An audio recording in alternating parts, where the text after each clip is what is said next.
Amén. Gloria a Dios. Ya nuestro hermano Pepe oró al principio. Espero de que, hermano, de que esto os edifique y pueda ser de bendición para vuestras vidas.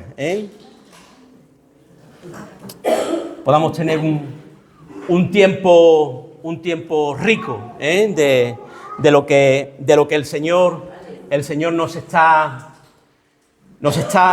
dando. Bueno, bienvenido y bienvenida a todas, antes que nada. De lo que voy a hablar, como sabéis ya el título ese que pusimos, o que puse en el cartel, no se llama, ¿no? ¿Cómo se llama? No. Flyer. ¿Cómo? Flyer. Flyer. Mano, para los que somos de otra época, de la época ancestral, Flyer.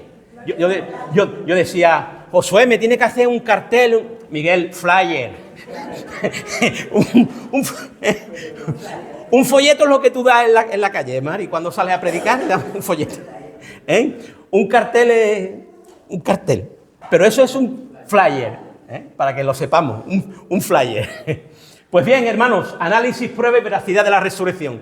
Quiero deciros algo antes de comenzar, para que nadie se crea que aquí vamos a revelar algo que nadie ha tenido ningún tipo de revelación. Es decir, lo que quiero decir de que cuando digo análisis, pruebas y veracidad de la resurrección, dentro de nuestros límites y de lo que nosotros podemos conocer, analizar y demás. ¿Por qué? Porque una de las cosas que tú no puedes verificar de una manera fehaciente es la resurrección. Es decir, la resurrección tú la crees por fe. Por fe. No es otra manera de creer en la resurrección, ¿verdad? Tú puedes atestiguar, que en otro momento lo haremos, tú puedes tener pruebas fehacientes de lo que es la Biblia, las Sagradas Escrituras.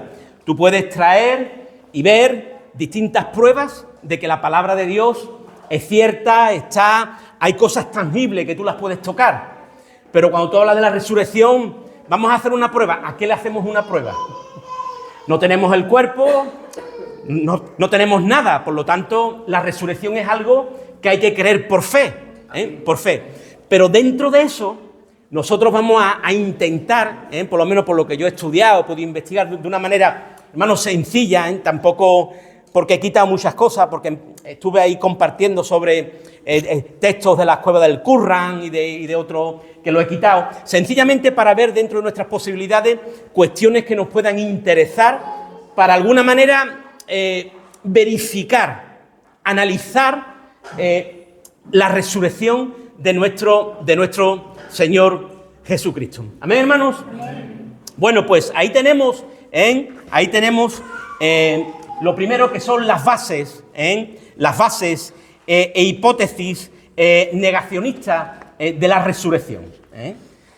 Y es el primer tema, el primer punto que vamos a compartir, las bases e hipótesis negacionistas de la resurrección. Es decir, aquellos que dan hipótesis a lo largo de la historia, negando, evidentemente, la resurrección de nuestro Señor Jesucristo. Han salido muchas hipótesis con referencia a negar la resurrección. La primera, que dicen de que Jesús nunca fue crucificado. Nosotros no vamos a hablar de la crucifixión de Jesús, porque entonces eso sería otro tema. Que allí sí hay pruebas de la crucifixión de Jesús. Se sabe de que Jesús nació, vivió y murió crucificado. Es decir, hay pruebas y hay pruebas tangibles. Eso es algo que lo podemos verificar, ¿verdad? Otra cosa es creer, aquellos que no puedan creer que Jesús era o no era hijo de Dios, pero que nació, vivió una persona que se llamó Jesús de Nazaret y que fue crucificado, eso nadie lo puede negar. Aún la historia, aún lo secular, lo verifica que eso es así, ¿vale? Por lo tanto, aquellos que niegan la resurrección, lo primero que hacen, que dicen, Jesús no fue crucificado. Es una hipótesis, hipótesis, ¿sabéis lo que es hipótesis? Algo que no es real, que es meramente una idea. En segundo lugar, están los discípulos, sufrieron de su gestión. ¿eh? Los discípulos sufrieron de sugestión. Probablemente vieron algo que no era real. Se sugestionaron por todas aquellas cosas que habían oído, escuchado, etc. Es otra de las cosas que los negacionistas, hablando de los negacionistas, pues dicen. El tercer punto es que todavía hay una tumba con sus restos. Eso hay otros negacionistas que lo dicen, es otra de las hipótesis que hay. Si alguno habéis visto la película del Código Da Vinci, ¿verdad? O un documental que se llama La tumba de Jesús, pues podéis haber visto de que hay quien dice de que hay una tumba con los restos de Jesús, intentando negar lo que es una evidencia clara que fue la resurrección de Jesús. Cuarto punto también es que el crucificado, dicen algunos que se parecía a Jesús, pero no era él. Se parecía, pero no era él. Esto es otra de las hipótesis que populan, ¿verdad? Por un lado, por otro, aquellos negacionistas, ateos, agnósticos que no pueden creer o aceptar de que nuestro Señor Jesucristo fue crucificado. Hay una hipótesis que es un poco macabra. Para mí decirle, yo le he puesto macabra, porque es algo detestable, ¿no? Y es algo muy conocido hace ya muchos años. Un artículo escrito por el director religioso del Seminario de Jesús, John Dominic Crossan, en una de las revistas más famosas del mundo, que es el Times. Él publicó un comentario y dijo: después de la crucifixión, el cuerpo de Jesús fue enterrado en una tumba poco profunda, cubierto con desperdicios y luego devorado por perros salvajes. La historia sobre el entierro y la resurrección de Jesús no es más que el resultado de la ilusión de sus seguidores, ¿verdad? Algo tremendo, macabro y demoníaco, ¿no? Podríamos decir demoníaco, satánico, ¿verdad? Pero fue algo muy comentado a nivel periodístico, ¿verdad? Por entrevistadores de televisión, etcétera, etcétera. Y hace más de una década que salió este artículo que tenía yo también guardado en algún sitio y lo apunté. La hipótesis del soborno, la mentira más conocida hasta nuestros días, y es algo que se quedó reflejado en la palabra de Dios, en la palabra de Dios. Es algo tremendo y es hasta nuestros días. Ha quedado, ¿verdad? En Mateo 28, del 11 al 15, no te preocupes, yo lo tengo ahí anotado, y lo vas a ver. Es cuando las mujeres que fueron al sepulcro y dieron esas noticias de que Jesús había resucitado, dice el texto de Mateo 28, dice: mientras ellas iban, he aquí unos de la guardia fueron a la ciudad y dieron aviso a los principales sacerdotes de todas las cosas que habían acontecido. Y reunidos los ancianos y habido consejo, dieron mucho dinero a los soldados, a los que estaban custodiando la tumba, ¿verdad? Diciendo: decid vosotros, sus discípulos vinieron de noche y lo hurtaron, estando nosotros dormidos. Y si esto lo oyere el gobernador, nosotros le persuadiremos y os pondremos a salvo. Y ellos, tomando el dinero, hicieron como se les habían instruido. Este dicho se ha divulgado entre los judíos hasta el día de hoy. Es decir, es algo, hermano, inconcebible esto, porque allí estaba la guardia pretoriana custodiando la tumba de Jesús, eran 4 soldados, y si allí hubiera ocurrido algo, evidentemente ellos lo hubieran pagado automáticamente con su vida. Era la ley. A un soldado romano se le escapaba un preso, y eran muertos automáticamente. Lo ajusticiaban rápidamente, lo ajusticiaban, ¿no?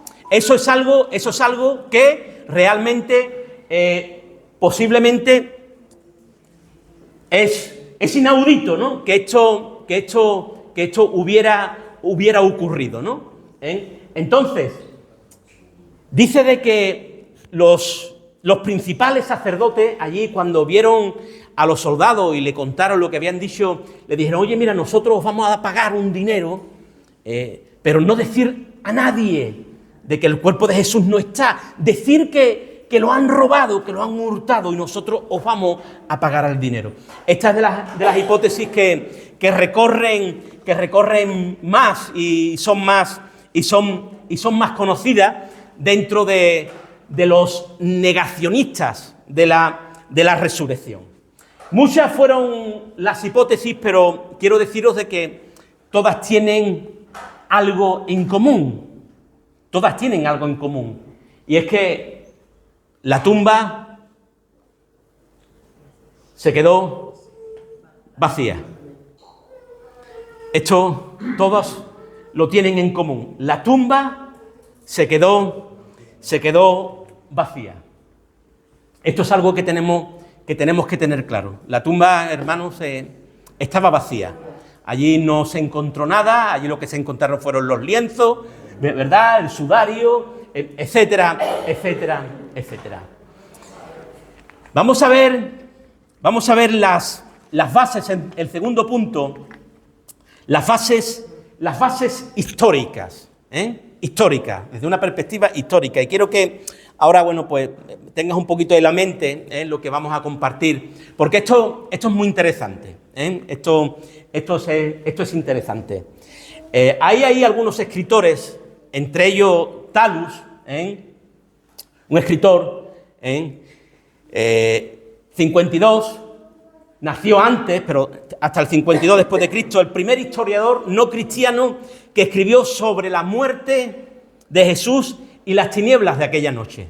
Es decir, ya historiadores contemporáneos de Jesús, filósofos de aquella época, escribieron de una manera categórica sobre la crucifixión, sobre los hechos sobrenaturales y sobre todo lo que ocurrió en la muerte y en la resurrección de Jesús. Hay alguien muy famoso que a lo mejor alguno habéis leído de él, que es Plinio el Joven.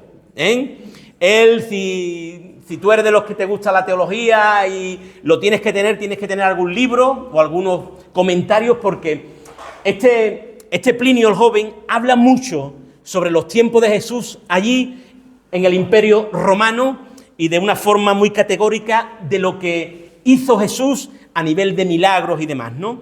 Y el Plinio Joven se formó en Roma en la abogacía, era abogado, trabajó en los tribunales civiles y fue pretor y cónsul. Escribió al emperador Trajano varias cartas informativas sobre los cristianos y su Cristo, sobre los cristianos y su Cristo. Cornelio Tácito sirvió también como cónsul y procónsul y compuso dos grandes obras conocidas como los Anales en los reinadios de Tiberio, Gallo, Claudio y Nerón en el año 50, 50 y tanto después de nuestro Señor Jesucristo. Después tenemos ahí a Suetonio, un escritor extenso en obras de historia, en biografía, historia natural, antigüedades y gramática. Y este hombre también escribió sobre la crucifixión, los hechos sobrenaturales y sobre aquella tumba que estaba vacía y que había hombres y mujeres diciéndole que aquel que había muerto y había sido enterrado en aquella tumba había resucitado. Pero también, para mí, el más famoso, y yo creo que tenemos algún que otro libro, es de Flavio Josefo. Él, un historiador judío muy conocido, mencionó a Juan el Bautista, a Herodes en sus libros Antigüedades, etcétera. Así también como a Jesús, a Santiago, fue fariseo y sus obras más conocidas son las Antigüedades de los judíos y la Guerra de los judíos. Aquellos que hemos ido a algún seminario teológico y demás, este hombre pues lo leemos, lo estudiamos y vemos porque es un hombre que escribe mucho sobre los discípulos, sobre el tiempo de Jesús, sobre la crucifixión de Jesús y todo lo que en el ámbito allí de la tierra de Palestina sucedió con el Cristo y con los cristianos. Todos ellos, esto es importante, hermanos, todos ellos son escritores e historiadores famosos, contemporáneos en los tiempos de Jesús, los cuales escribieron sobre las manifestaciones y las cosas ocurridas en la muerte y resurrección de nuestro Señor Jesucristo. ¿Amén, hermanos? Es decir, no es algo, bueno, como hemos dicho al principio, la resurrección, hermanos, es algo que hay que creer por fe. Pero aún así, nosotros cuando nos ponemos a estudiar, a investigar, el Señor siempre nos tranquiliza el alma, nos tranquiliza el corazón, porque por un lado o por otro, Él nos da pruebas, manifestaciones de lo sobrenatural, aún en lo secular. Porque hay quien, sin ser creyente, sin ser cristiano, ha escrito de Cristo, de su crucifixión y de las cosas sobrenaturales que allí ocurrieron. Para conocer y demostrar, hermanos, la historia, hay métodos de estudio y reglas de investigación. Hay otras reglas que se le hacen a lo que son los libros, ¿no? Para tú conocer un libro, qué antigüedad tiene, se formula alguna que otra pregunta de las que vamos a tener aquí, pero para tú conocer la historia, hay métodos y reglas de investigación, que la vamos a ver. Método de estudio, de investigación histórica. Los métodos de estudio de investigación histórica. Está el método de estudio analítico sintético. Y aquí vamos un poco a verificar ciertas cosas. Está este método que es el método cronológico, geográfico y etnológico. Estos son métodos que usan los investigadores para probar la antigüedad, para probar la historia. Y estos métodos son los que han usado para tanto mostrar los libros escriturales como la posible, para nosotros veraz, resurrección de nuestro Señor Jesucristo. Este es el método que han usado, ¿verdad? Método cronológico, dice que estudia ahí el orden, fechas y tiempos de los sucesos históricos. El método geográfico estudia el orden de la tierra y sus manifestaciones en la historia.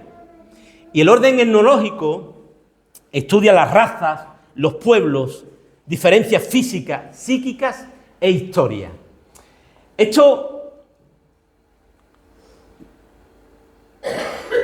Y el etnológico. Esto es algo que han usado tanto los ateos para desmentir,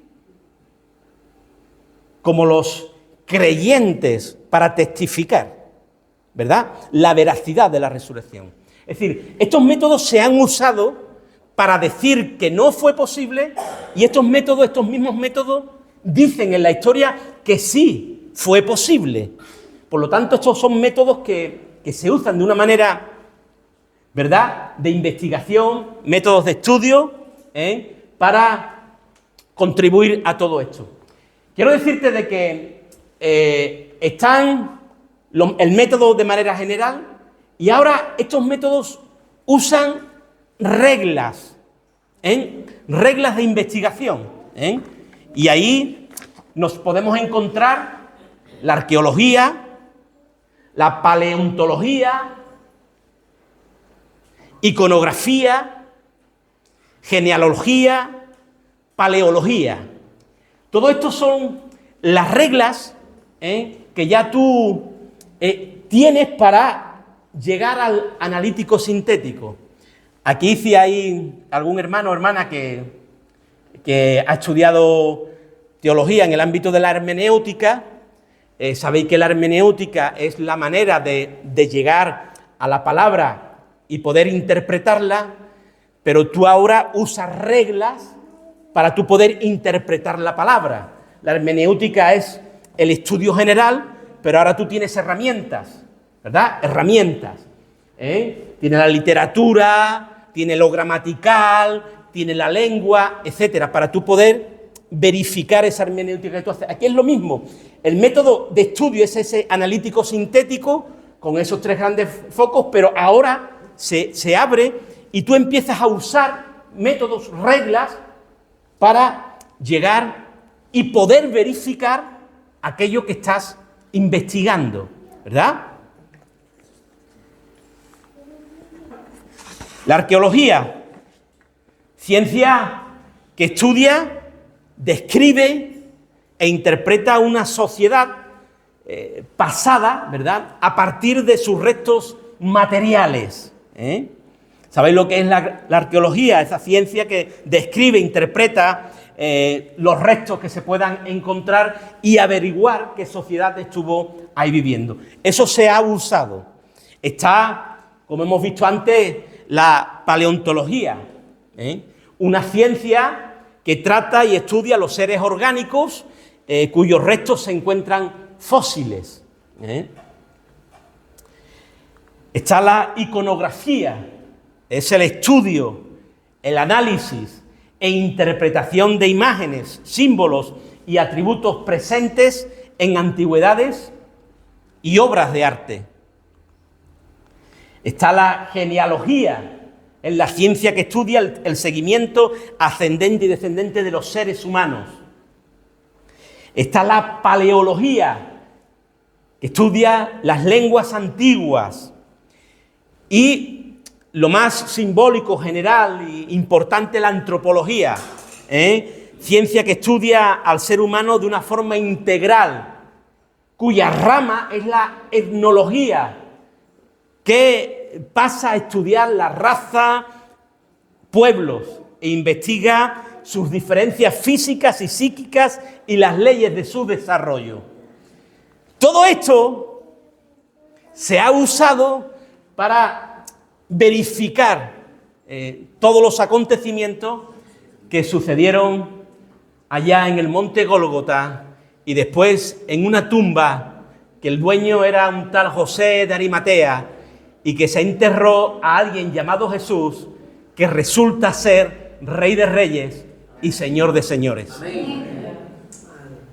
Y todas estas materias, querido hermano y hermana, quiero que seas consciente, se han usado para desmentir y los mismos la han usado para verificar de que Jesús vivió, existió crucificado y que alguien resucitó de aquella tumba. Amén. Y que alguien resucitó de aquella tumba. Amén, hermanos. Aleluya. Y ya vamos acabando,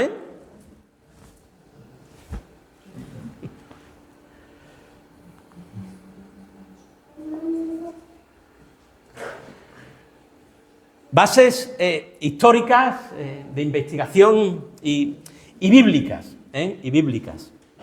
Ahí nos podemos encontrar, y he hecho aquí un pequeño apartado de las grandes señales de Jesús. Por eso pongo el cuarto punto, en las grandes señales de Jesús. ¿Cuáles fueron las grandes señales de Jesús? Yo voy a poner dos, porque hay muchas, Por eso el título, investigación, pero el cuarto, investigación, pero también bíblico, ¿verdad? Las grandes señales de Jesús. Esta fue una de ellas. Mateo 12, del 38 al 40. Entonces estaba discutiendo con los escribas, con los fariseos. Dice que respondieron algunos de los escribas y de los fariseos diciendo: maestros, deseamos ver de ti señal. Y él respondió y le dijo: la generación mala y adúltera demanda señal, pero no le será dada, sino la señal del profeta Jonás. Porque como estuvo Jonás en el vientre del gran pez 3 días y 3 noches, así estará el Hijo del Hombre en el corazón de la tierra 3 días y 3 noches. Aleluya. Las grandes señales de Jesús. Él profetizó sobre lo que iba a ocurrir un poco de tiempo más adelante. Él habló de que iba a morir, pero que iba a ser resucitado para la gloria de Dios, y así fue. Y esto, querido hermano y hermana, lo podemos verificar. Porque lo curioso es que esto no se puede desmentir. Esto no se puede desmentir. La segunda y gran señal de Jesús fue Juan, capítulo 2, versos 18 al 22. Él, como sabéis, este es uno de los textos donde habla el Señor de la limpieza del templo. Yo hablé el otro día en Mateo, pero aquí está la primera vez que el Señor va a limpiar el templo.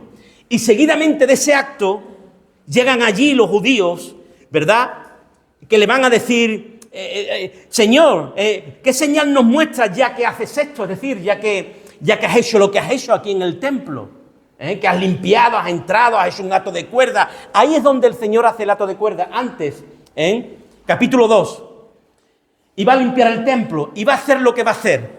Y llegan aquellos, ya que tú estás haciendo esto, y dice Jesús, le dice, destruid este templo y en 3 días lo levantaré.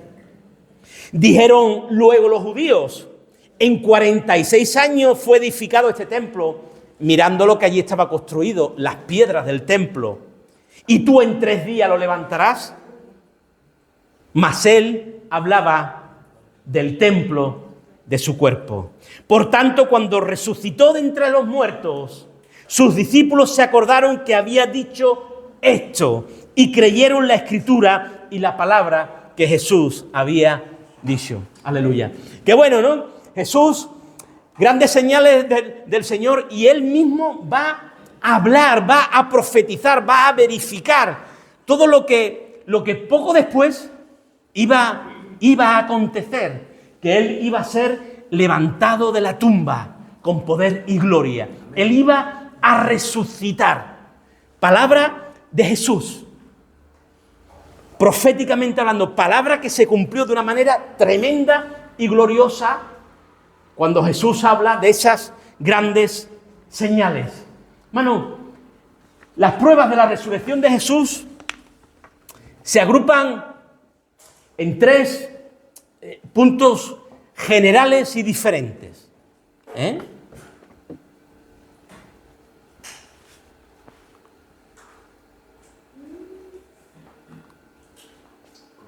Sí. Si ustedes os podéis imaginar lo que me ha costado hacer esto. Perdón. Eso, lo del avión.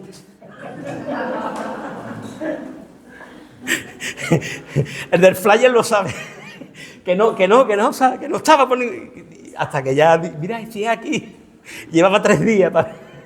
Y cuando vi el avión digo, ¡wow! Cuando vi el avión digo, mira, esto se puede hacer.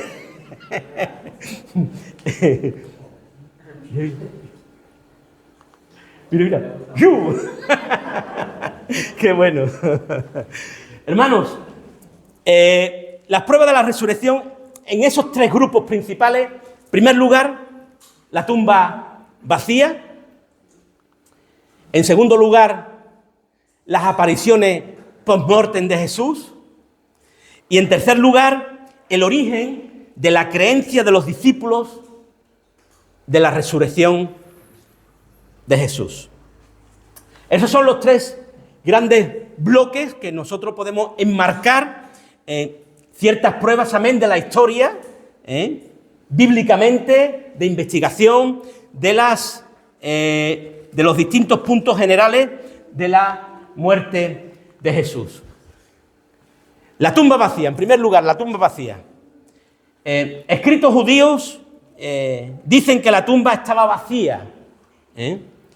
Se había corrido el rumor del robo del cuerpo, por lo tanto estaba vacía. Pero los soldados romanos, como sabemos, nunca habrían mentido, pues lo habrían pagado con su vida. También debemos de saber que los judíos cuidan de manera muy especial sus tumbas. Yo quiero, con el tema de las tumbas, ya en este tiempo no tanto, pero te quiero remontar a 40, 50, 60, 70, 80 años más atrás, cualquiera de nosotros, que era una tumba para un antepasado tuyo, para tus padres, para tus abuelos, era algo, se iba, se limpiaba, se encalaba, se tenía, es decir, era algo que se cuidaba. ¿Por qué? Porque allí estaba aquella persona y allí estaba allí. Bueno, pues eso los judíos lo siguen teniendo. Es decir, una tumba para un judío es algo muy a tener en cuenta. No olvidan, sino están muy concernientes con el tema de las tumbas y demás, ¿no? Por lo tanto, debemos de saber que los judíos cuidan de una manera muy especial las tumbas. Por lo tanto, esto es algo tremendamente importante, porque la tumba realmente allí estaba vacía. Ellos no hubieran dejado en ningún momento que la tumba, bueno, pues, robaran, estropearan o hicieran cualquier tipo de cosa con la tumba de Jesús. Además, daros cuenta de que había un grupo de discípulos que no estarían muy lejos de la tumba, pero es que aparte había mujeres que estaban preparando en aquellas horas, preparando ungüentos y aromas y hierbas aromáticas para ir a ungir el cuerpo de Jesús. Es decir, sabían que los soldados estaban allí, aquello estaba, es decir, por allí habría público. No se va a una tumba y se roba un cuerpo No, allí aquello estaba muy vigilado. Había algo especial en aquella tumba. El segundo punto hemos dicho las apariciones por muerte, ¿verdad? Después de la muerte de Jesús, las diferentes apariciones de Jesús tienen credibilidad histórica. Es decir, no es algo de fantasma y de presencia y tal, etérea, no, sino que eran algo tangibles. En primer lugar se le aparece a las mujeres, como sabéis, y si no fuera cierto, nadie, y te doy este dato, querido hermano y hermana, este dato puesto que la mujer en aquella época prácticamente contaba para muy poco, tenía muy poca credibilidad. Por lo tanto, una mujer que hubiera dicho, si no hubiera sido cierto, Jesús ha resucitado, sencillamente la hubieran tomado por loca. No le hubiera hecho caso a nadie. En cambio, algo pasó allí, puesto que las primeras que dicen de que Jesús ha resucitado son mujeres. Y las escuchan, y van a ver, y van a probar, y van a ver si aquello era verdad. Por lo tanto, algo tremendo allí sucedió. Se le aparece a Pedro, como sabéis, a los discípulos, a Tomás, donde vemos que si este hecho no hubiera o no fuera cierto, nunca Tomás hubiera tenido dudas, ¿verdad? La aparición en el mar de Tiberia, la aparición a más de 500 hermanos, a Jacobo, a Pablo, todas las apariciones fueron físicas y corpóreas. Puesto que sabéis que algunos discípulos tuvieron el privilegio de comer un pescadito, no sería frito, sería asado, porque estaría allí en una barbacoa, pero tuvieron el privilegio de tomar un poco de pescado con Jesús allí en la orilla de la playa, cuando Él se le aparece a sus discípulos. Por lo tanto, era corpóreo, físico y corpóreo. En tercer lugar, hermanos, el origen de la creencia de los discípulos en la resurrección de Jesús. Esto es un aspecto también importantísimo. El origen de esta creencia son sus propias vidas y testimonios. Ellos vieron. ¿Cómo se puede negar en aquello que se ve? ¿Cómo se puede negar aquello que se ve? Tenemos el testimonio de Pedro, de Tomás y de su propio hermano Jacobo, cuando ni aún Jacobo en un principio creía en él.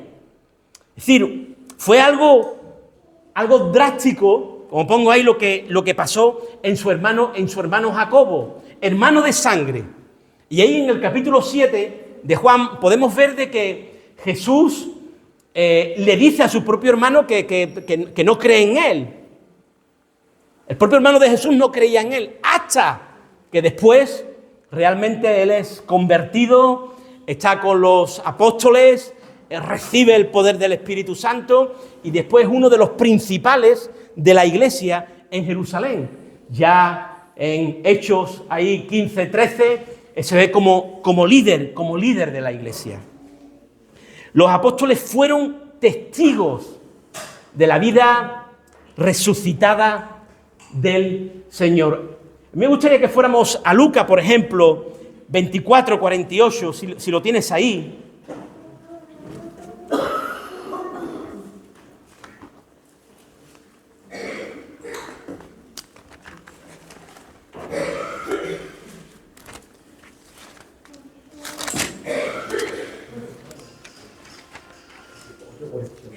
¿24?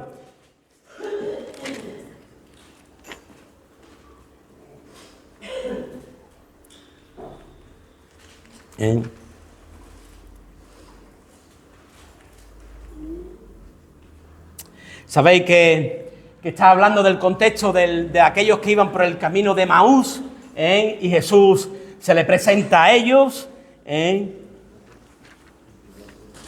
Y dice el 44, dice, y les dijo, estas son las palabras que os hablé estando aún con vosotros, que era necesario que se cumpliese, verso 44, todo lo que está escrito de mí en la ley de Moisés, en los profetas y en los salmos.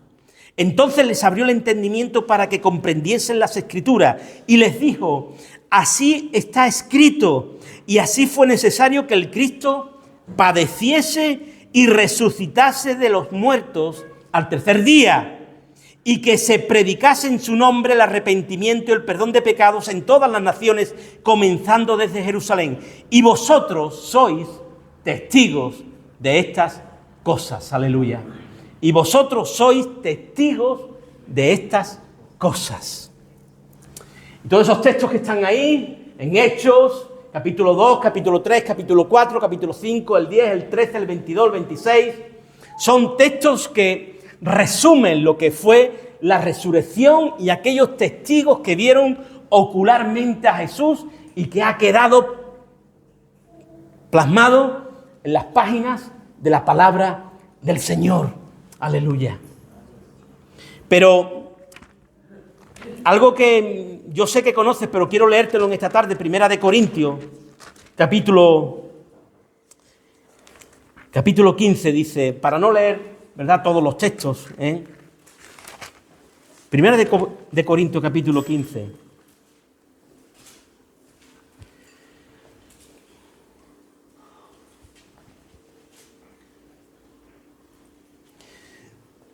Dice el capítulo 15, dice, además os declaro, hermanos, Primera de Corintios 15, el evangelio que os he predicado, el cual también recibisteis, en el cual también perseveráis, por el cual asimismo, si retenéis la palabra que os he predicado, sois salvos, si no creísteis en vano.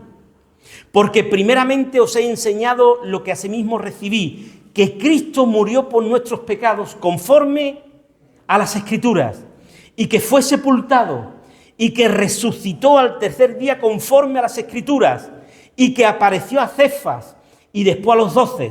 Después apareció a más de 500 hermanos a la vez, de los cuales muchos viven aún, y otros ya duermen.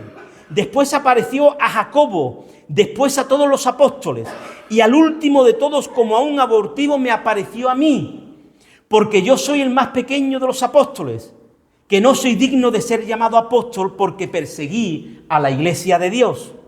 Pero por la gracia de Dios soy lo que soy, y su gracia no ha sido en vano para conmigo. Antes he trabajado más que todos ellos, pero no yo, sino la gracia de Dios conmigo, porque o sea yo o sean ellos, así predicamos y así habéis creído. Pero si se predica de Cristo que resucitó de los muertos, ¿cómo dicen algunos entre vosotros que no hay resurrección de muertos? Porque si no hay resurrección de muertos, tampoco Cristo resucitó. Y si Cristo no resucitó, vana es entonces nuestra predicación y vana es también nuestra fe. Aleluya. Es decir que hermano, que nuestra fe, nuestra creencia, nuestra vida se completa con ese momento de la resurrección. No tan solo que Cristo murió por nuestros pecados tal y cual, pero si Cristo se hubiera quedado en la cruz o en la tumba, nuestra vida gloriosa no estaría completa. Aun si Cristo hubiera muerto en la cruz. Pero si no hubiera resucitado, nuestra gloriosa vida eterna no estaría completa. Porque es en la resurrección donde todo es completado, no, donde toda nuestra fe es completa, donde es ahí tenemos vida eterna, porque el que resucitó tiene el poder para resucitarnos a nosotros. Aleluya. Porque si Él no hubiera resucitado, no tendría el poder para resucitarnos a nosotros. Por lo tanto, nuestra fe está y debe de estar en la resurrección de nuestro Señor Amén. Jesucristo. Amén, hermanos. Amén. Aleluya. Gloria a Dios.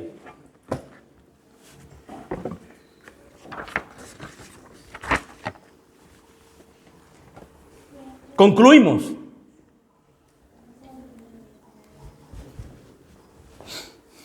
Sí, Mari, vamos a concluir ya. Mi mujer me mira y me dice, ya. Yo la conozco, ya. Concluimos que los hechos de la arqueología e historia, investigación, etcétera, apoyan la Biblia y no la contradicen. Porque todas las pruebas de investigación, métodos de investigación, métodos analíticos, sintéticos, etcétera, etcétera, lo que van a verificar es lo que nosotros hoy estamos diciendo. Varias ciudades mencionadas en esta han sido descubiertas, ¿verdad? Betel, Capernaum, Corazín, Dan, Éfeso, Gaza, Jericó, Gezer, Nínive. Es decir, esa es la historia bíblica, arqueológica, paleológica, etcétera, etcétera, etcétera. Se ha verificado la existencia de los hititas, así como los establos de Salomón. El punto aquí es que nada de la arqueología contradice las verdades bíblicas. La evidencia de la inspiración bíblica puede ser fácilmente vista en las profecías encontradas en el Antiguo Testamento y sus cumplimientos en el Nuevo Testamento. Y ahí, hermanos, las siguientes ciudades, ¿verdad?, se le profetizó que serían destruidas y nunca más fueron construidas. Nínive, Nahum, capítulo 1, capítulo 3, ¿verdad? En Sofonías, Babilonia, en Isaías, la ciudad de Tiro, en Ezequiel. Es decir, todo eso está confirmado desde una perspectiva bíblica fehaciente y veraz. Las profecías acerca de Jesús, nacería de una virgen en Isaías y cumplido en Mateo. Daros cuenta que Isaías escribe 720, 740 años que Jesús naciera. Y es fehaciente, es veraz. Jesús se dijo que nacería en Isaías y se cumplió en Mateo capítulo 1, 18, verso 25. El lugar de su nacimiento en Belén, Miqueas capítulo 5 y cumplido, ¿verdad?, en Mateo capítulo 2. Precedido por un mensajero, Isaías 40 y cumplido en Mateo capítulo 3. Juan el Bautista, que estaba hablando, su costado atravesado, Zacarías capítulo 12 y cumplido en Juan capítulo 19. Su crucifixión, Salmo, cumplimiento en Juan. Es decir, y no he querido meter más textos, sabéis, sus ropas, también el Salmo que dice sus ropas, ¿verdad?, se repartirán. Es decir, hay tantas profecías de nuestro Señor Jesucristo Pero evidentemente estamos hablando de la resurrección. Jesús vivió, Jesús murió, fue crucificado y Jesús resucitó para la gloria de Dios Padre. Amén, hermanos. También, hermano, contamos con la improbabilidad psicológica de que un grupo de judíos del primer siglo, para quienes la crucifixión era una maldición,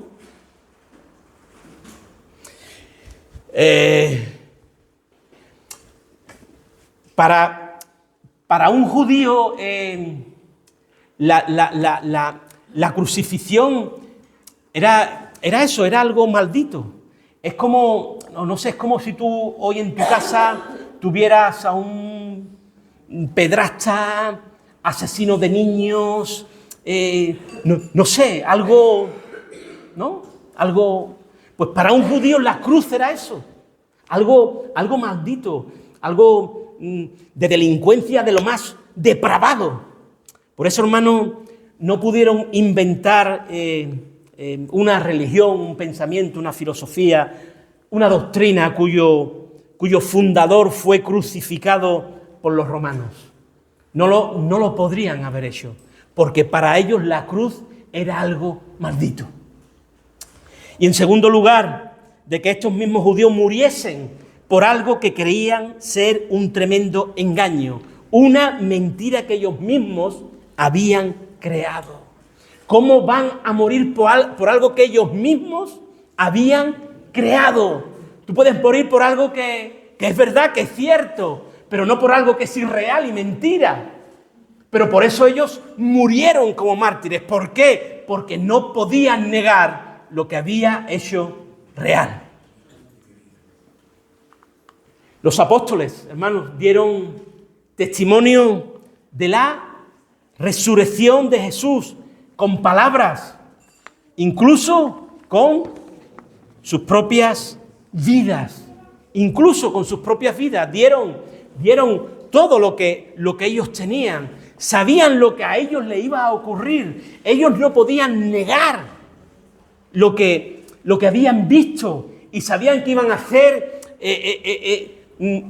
metido en los circos romanos, lo iba a destrozar un león, lo iban a quemar, le iban a cortar la cabeza, pero iban cantando y alabando al Señor. No podían decir que no podían decir que ellos habían estado con el crucificado y que el crucificado había resucitado. Amén. Hermano, los apóstoles dieron su vida. 11 de ellos murieron mártires. Fueron flagelados, torturados y finalmente se enfrentaron a la propia muerte. Pedro crucificado boca abajo, Andrés crucificado, Mateo muerto a espada, Juan fue el único que murió de muerte natural, pero como sabéis, exiliado en la isla de Patmos, muy anciano, exiliado y abandonado por predicar el Evangelio. Santiago, hijo de Alfeo, crucificado. Felipe, crucificado. Simón, crucificado. Tadeo, asesinado por las flechas enemigas. Santiago, el hermano de Jesús, apedreado. Tomás, con una lanza. Bartolomé, crucificado. Santiago, Jacobo, hijo de Zebedeo, a filo de espada. Hermano, esto es algo tremendo, pero es algo veraz. Tenemos el análisis, la investigación, la seguridad de que lo que tú y yo creemos es verdad. Amén. Que lo que tú y yo creemos es verdad. Se dice que Nerón alumbraba su jardín con cristianos en llamas. Y estos cristianos iban adelante. Pero los cristianos que iban a ser encendidos en llamas, dice que cantaban porque con ellos estaba el resucitado. Aleluya. Amén. Tú no puedes ir a una hoguera sabiendo que te van a quemar vivo si no hay un poder en ti que vive, que te levanta, que tú sabes que es cierto totalmente, que está el Dios de gloria en tu corazón y en tu persona y que te da la fuerza necesaria para ir a una hoguera o para enfrentarte con un león. Aleluya. Ellos estaban con el resucitado. Podemos decir ciertísimamente que Jesús nació, vivió, fue crucificado y resucitado. Amén. La historia lo dice, la investigación lo confirma y la Biblia lo relata como la verdad y única verdad. Aleluya. Amén. Amén. En nuestros corazones se debe de vivir una continua, ¿qué?